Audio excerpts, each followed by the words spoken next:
Welcome to lesson number 1 of learning Fusion from scratch. In today's video, we'll go over how to create a 2D sketch, the offset tool, the extrude feature, the circular pattern feature, and the chamfer feature. First thing you want to do here is click the data panel icon on the top left corner. Then we want to create a new project, and let's call it Learning Autodesk Fusion from scratch. Before we start modeling, it's very important that we know the Fusion's saving system, since you guys are probably using the non-commercial license. So one of the limitations it has is you could only have 10 editable designs at a time in your project.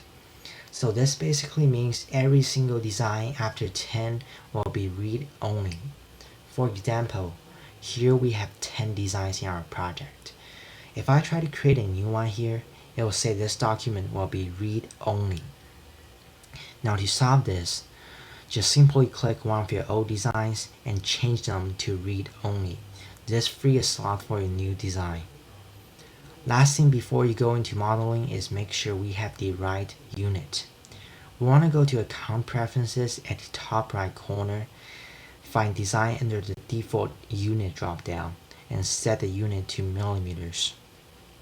Alright, let's then click Save, give it a name, which is lesson number 1, cookie cutter.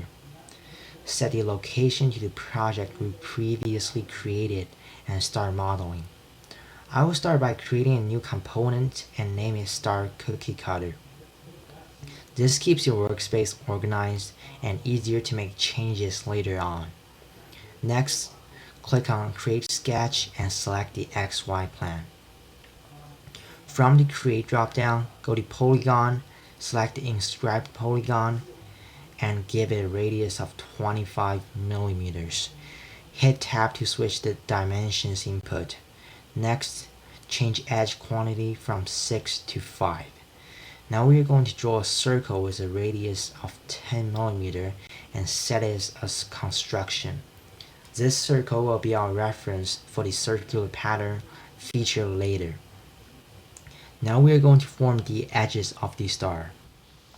We are going to activate the line tool with shortcut L and draw a 30 millimeter line with an angle of 30 degrees. Follow this edge, and we are going to draw another one to close it off. Next, we are going to open the Create dropdown again and find Pattern. Then select Circular Pattern. We want to select these two edges for objects. The circle we previously drew as axis, then change the quantity to 5. Now we have the base star shape. Let's use the Trim tool, which appears as a scissor icon in the toolbar to remove the extra edges. Since we're creating a cookie cutter, it requires the base and the blade. To do that, we are going to use the Offset tool with shortcut O. Then we're going to select all the edges and enter -1.5 millimeters for offset. For the base, we need another offset. Let's give it a -3.7 millimeters. We're now done with the sketch, and it's time to turn it into 3D. Let's just zoom in a little bit so it's easier to see. You will find the extrude feature appear as the first thing in the tab with shortcut E. Select this area and extrude it 20 millimeters. Notice that your sketch might not be visible after extruding, so simply just open the Sketch dropdown in the Browser panel and click the eye icon to get it back. For the outer area, we'll give it a depth of 3 millimeters. So that's the general shape of our cookie cutter. Now before we jump in modifying the shape, I strongly encourage you to always name your sketches. In our case, we'll name it Star. To make the cookie cutter actually work, let's sharpen the edges a little bit. To do that, we're going to find chamfer in the Modify section. After activating it, we're going to select all the edges and apply a 1 millimeter chamfer.